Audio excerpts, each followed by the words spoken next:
Bonjour à tous, je m'appelle Alain Mathieu, je suis producteur de lait pour la fabrication et la production de comté. J'habite un petit village qui s'appelle Bié-des-Maisons, une petite commune de 80 habitants dans le département du Jura, et je suis également président de l'interprofession du comté. Il est 8h30, la traite est terminée, maintenant je vous propose que l'on aille à la rencontre du fromager pour découvrir la suite de la journée. En fait, on parcourt une partie du trajet que fait chaque nuit le ramasseur de lait qui passe de ferme en ferme pour collecter le lait toutes les nuits et qui sera ensuite fabriqué à la fruitière. Donc c'est ce qu'on va découvrir tout à l'heure avec le fromager.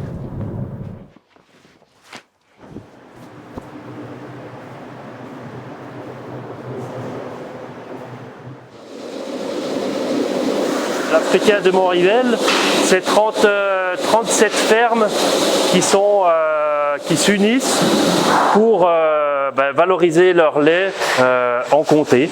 Donc c'est une des particularités de la filière comté, c'est que le comté a toujours été le résultat du mélange du lait de plusieurs exploitations. Oh. Ah. Oh. C'est toi qui es aux manœuvres? Ah, on essaye. Ouais. C'est pas facile tous les jours. Bah, ça se passe bien, oui. Ah? Ça se fabrique bien? Ça se fabrique bien, c'est vous? Ouais. Quand on échange avec le fromager qui nous dit aujourd'hui ça s'est très bien passé, bon, on se dit voilà, l'étape à la ferme c'est bien passé, l'étape à la fruitière c'est bien passé, et cette fois-ci on attend la suite, on attend que les semaines et les mois passent pour aller échanger avec l'affineur et être sûr que tout le travail du départ aura trouvé une bonne finalité dans plusieurs mois. Mais ça, réponse pour les fabrications du 2 septembre, réponse en début d'année ou milieu d'année 2021, selon la destination que l'affineur voudra donner à ses fromages du mois de septembre. On fabrique combien de comtés aujourd'hui? Aujourd'hui, il y avait 60 comtés. D'accord. Dans chacune des fruitières, le lait qui est fabriqué, qui est mis en commun dans les chaudières, ne provient jamais plus d'une distance éloignée de 25 km. Ça, c'est révélateur du terroir, c'est révélateur aussi d'une diversité, et puis c'est ce qui constitue un modèle social particulier dans la filière comté, parce que cette diversité de fruitières, qui sont aujourd'hui au nombre de 142 dans l'ensemble de l'appellation d'origine protégée comté, ces 142 fruitières qui font le lien entre les fermes, les producteurs et puis le maillon d'après, c'est-à-dire les maisons d'affinage, c'est là où les producteurs se réunissent pour gérer le quotidien de leur outil. Et puis c'est aussi là où les producteurs se réunissent pour préparer l'avenir, savoir si il y a des investissements qui sont à faire. Donc créer des investissements dans une fruitière lorsque l'on est plusieurs producteurs, c'est se poser des questions sur l'avenir. Et le modèle particulier de la fruitière, du système des coopératives, c'est qu'à l'intérieur, on a des producteurs qui démarrent leur carrière, donc qui ont à peine plus d'une vingtaine d'années, puis on a des producteurs qui ont une soixantaine d'années et qui partiront bientôt à la retraite. C'est aussi là où se transmettent les savoirs, entre les producteurs qui ont déjà réalisé leur carrière et ceux qui entrent dans la vie active, ceux qui entrent dans le métier de producteur, ceux qui entrent dans la filière. Et cette transmission des anciens vers les plus jeunes, cette confrontation d'une vision quand on a une vingtaine d'années ou quand on en a 60, c'est ce qui fait aussi que les choses se perpétuent, s'adaptent aussi à l'époque. Donc c'est vraiment un modèle social particulier.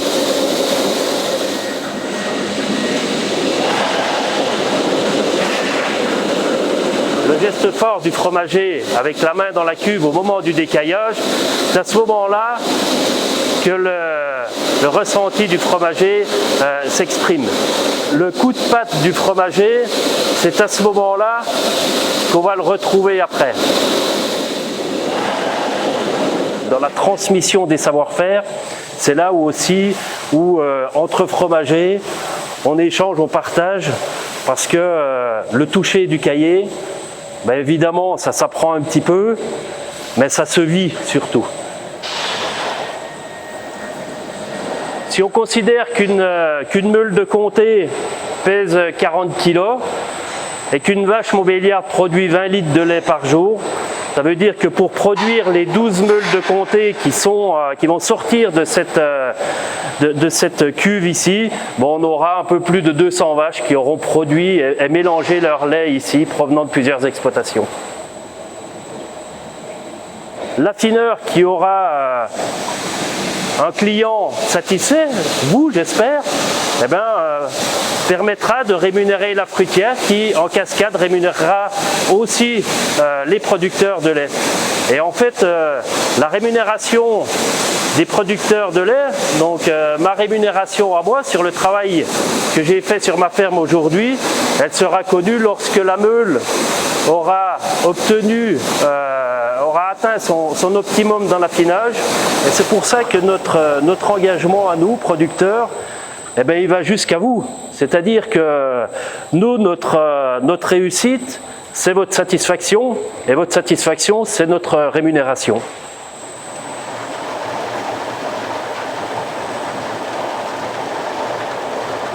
On est ici véritablement sur la naissance des comtés. Donc naissance des comtés qui vont se retrouver dans les moules, les fameux moules qui vont leur donner cette forme. Et puis aussi ici, une étape capitale pour le comté, c'est l'identification. C'est là où le maître fromager va mettre la fameuse plaque verte. La fameuse plaque verte qui va être apposée sur chacune des meules, qui va l'identifier en donnant le jour de fabrication, le numéro de la fruitière qui le fabrique, le numéro de cuve. En fait, c'est sa carte d'identité qui va le suivre toute sa vie et qui permet aussi une traçabilité parfaite de chacune des meules qui sont fabriquées. Voilà, alors ici on change d'étape, on arrive dans ce qu'on pourrait appeler la maternité.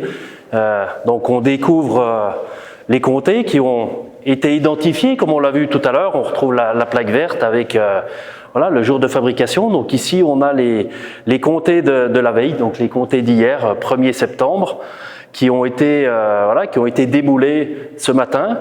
Et puis ici, c'est une phase qui est importante, qui est capitale pour le comté, parce qu'on est sur la constitution du croûtage. Donc on voit déjà que la meule a pris une forme. Donc là, on est bien passé de l'état liquide du lait à la forme, la forme solide. Avec la forme, on retrouve notre meule d'une quarantaine de kilos.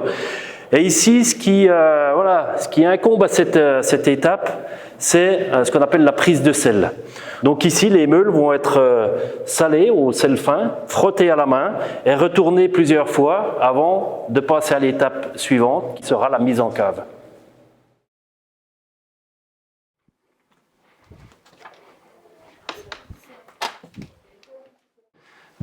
Voilà, alors maintenant, nous voici arrivés là où j'occupe ma deuxième fonction. Dans le bureau, dans ces lieux qui sont l'interprofession, et je vous présente Valérie l'ICF. Bonjour Valérie, ça va? Voilà, ouais, ça va. Ça sert pas la main, mais...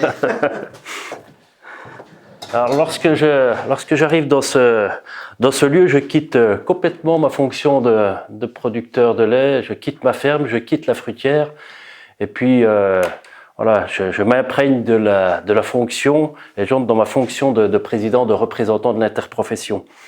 Dans ces lieux, ces lieux qui sont les locaux de l'interprofession, qui sont chargés d'histoire, depuis des décennies, les représentants des producteurs, les représentants des fruitières et les représentants des maisons d'affinage débattent, décident des orientations, des choix de la filière comté. Et en fait, c'est ici que se prennent les grandes décisions et que se construisent les promesses qui sont faites aux consommateurs et ce que l'on veut pour le comté. Dans ce lieu commun, c'est un peu notre parlement à nous en France ou votre congrès chez vous aux États-Unis. Alors la fonction de président, comme de tous les élus qui représentent les trois maillons, alors on parle des maillons, les maillons d'une chaîne, de la chaîne du comté, qui va du producteur jusqu'à l'affineur. Et puis on pourrait aussi ajouter le consommateur, vous. En fait, chacun joue un rôle. Et les acteurs, les élus de l'interprofession sont élus démocratiquement, renouvelés tous les 3 ans par chacun de leurs collèges. Et ensuite, tous les collèges élisent aussi ce que l'on appelle ici les membres du conseil d'administration. Donc nous sommes 16 membres élus pour 3 ans, et tous les 3 ans, démocratiquement, l'ensemble des acteurs de la filière renouvellent leur conseil d'administration. Chaque élu, et le président en premier lieu, est investi d'une mission qui est de défendre l'appellation d'origine protégée, de défendre le comté, mais aussi de lui donner une ligne, un but pour les années qui viennent. En fait, définir un cahier des charges avec en permanence vouloir renforcer les qualités organoleptiques, gustatives, mais aussi s'adapter, renforcer en permanence les engagements en lien avec le respect de l'environnement, en lien avec les attentes sociétales, le bien-être animal, la biodiversité. C'est tout ça, en fait, la politique de la filière, la politique interprofessionnelle. C'est gérer le quotidien, c'est gérer l'avenir, c'est s'inspirer du passé, et puis c'est aussi gérer les aléas du quotidien, comme chaque filière, comme chaque acteur économique. 2020 aura été marqué par la pandémie, et dans ce lieu, dans cette interprofession, on s'est interrogé, on a pris un certain nombre de décisions pour que la filière comté ne soit pas fragilisée par cette année si particulière. Donc ça a été se donner les moyens de regarder comment protéger l'ensemble des opérateurs, des acteurs de la filière, parce que la santé des personnes, comme partout ailleurs, a été la priorité dans la filière comté, mais c'était aussi de prendre des décisions et de regarder de très très près l'évolution du mode de consommation, la possibilité de continuer à vendre ou non du comté.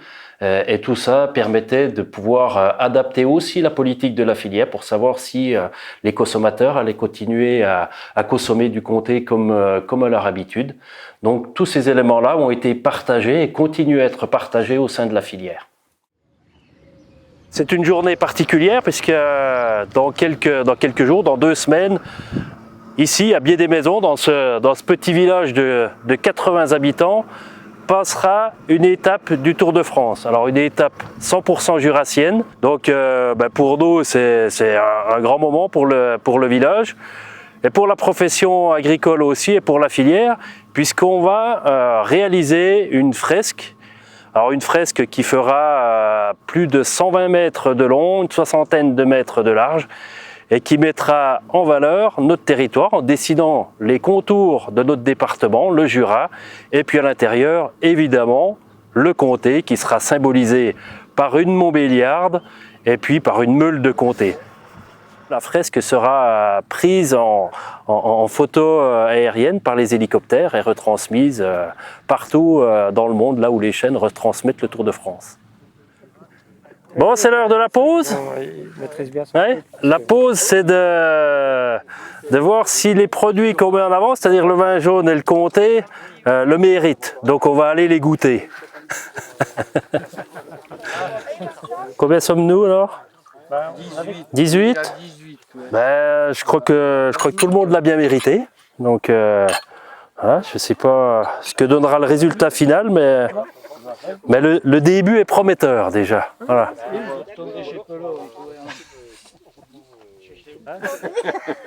Tiens. Merci.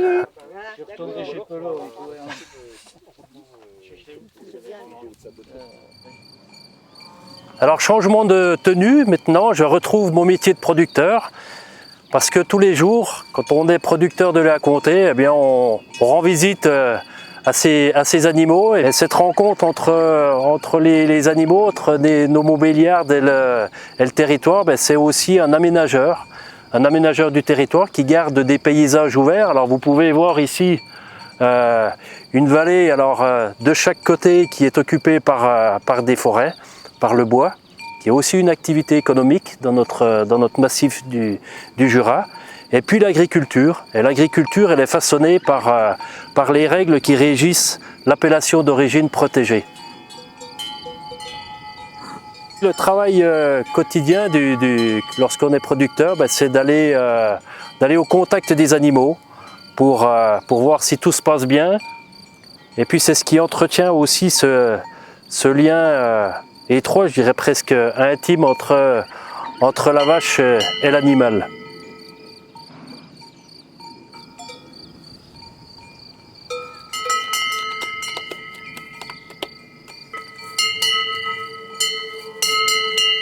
Ce que l'on a vu ce matin avec le fromager dans la cuve, c'est l'origine de la diversité des goûts du comté, ça se passe ici. Et en fonction du climat, en fonction de l'altitude où on se trouve, eh bien on aura des plantes différentes qui vont pousser et qui donneront au comté des goûts différents. Alors après cette immersion et puis ce petit voyage au milieu des prairies et des vaches montbéliardes, je vous propose de me suivre pour la dernière partie de cette journée, qui est la traite du soir.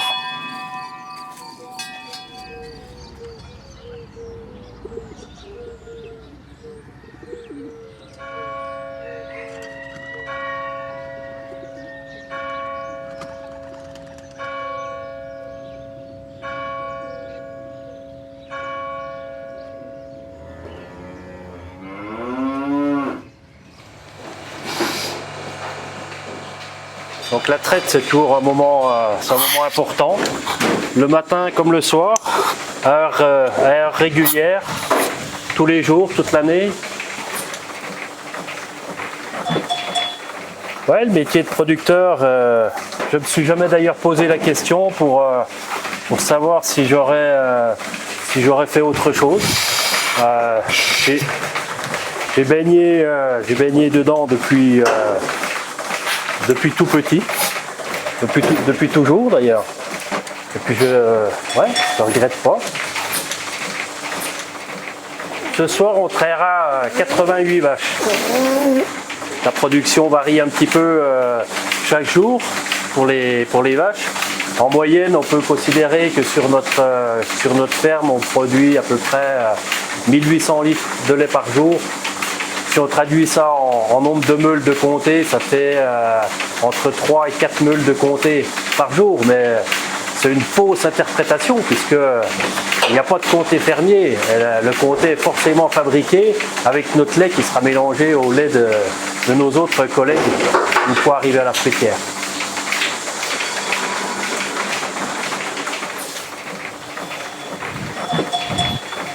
On peut dire aujourd'hui que la filière comté elle permet à tous les acteurs, qu'on soit producteur, fromager ou affineur, de vivre correctement de son métier. Le fait que l'engagement dans le cahier des charges du comté, dans la rigueur de la production du comté, finalement crée une fierté et une reconnaissance. À la fois on est fier quand on est producteur, on est fier que les consommateurs se fassent plaisir. Et cette fierté se traduit par finalement un modèle qui se régénère, c'est-à-dire que les exploitations restent dynamiques, il y a du renouvellement, il y a de la jeunesse. Et tout ça, c'est un modèle qui est durable et qui voit l'avenir avec le sourire.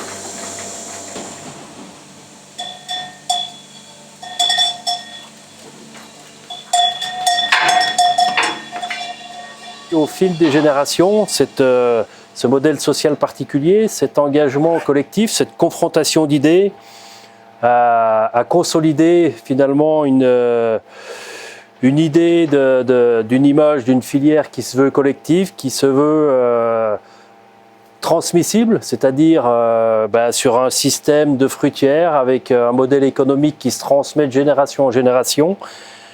C'est compliqué, c'est exigeant de ne jamais avoir raison tout seul, de se confronter aux autres, mais c'est ce qui donne aussi un système durable, et c'est ce qui fait aussi que finalement on n'est pas sur un modèle où on parle à la première personne, mais on parle du collectif, on parle d'une réussite avec les autres.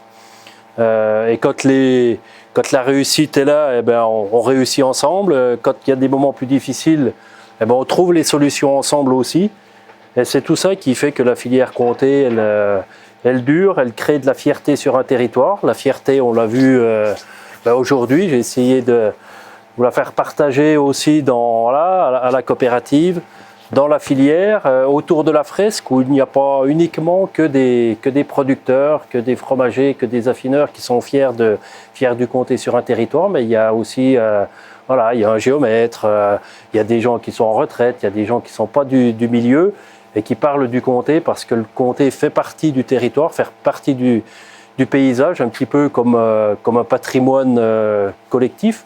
Et j'ai envie de dire, quand vous consommez du comté, il y a tout ça derrière. Il y a des femmes, des hommes passionnés, engagés depuis longtemps, et puis une filière qui transmet toutes ces valeurs de génération en génération, avec des fermes qui accueillent des gens qui viennent de la région, qui sont fils de paysans ou pas, qui accueillent aussi des gens qui sont d'autres régions de la France et même qui viennent de l'étranger parce que l'agriculture parfois intrigue, interroge et puis des fois passionne.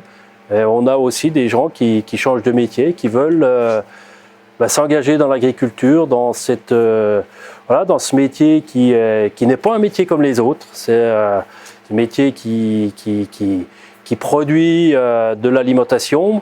Pour le comté, c'est bien sûr un fromage.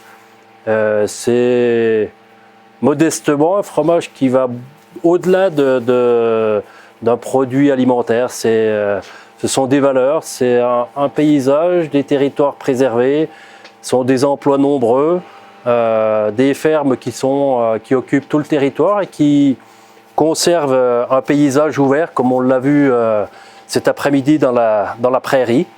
Et c'est ça peut-être qui explique que la filière comté, elle dure de génération en génération et que même chez vous, vous appréciez le comté, on en est fiers et cette fierté, ça nous oblige aussi à être toujours exigeants et puis de mériter cette fierté. Allez, venez! Allez!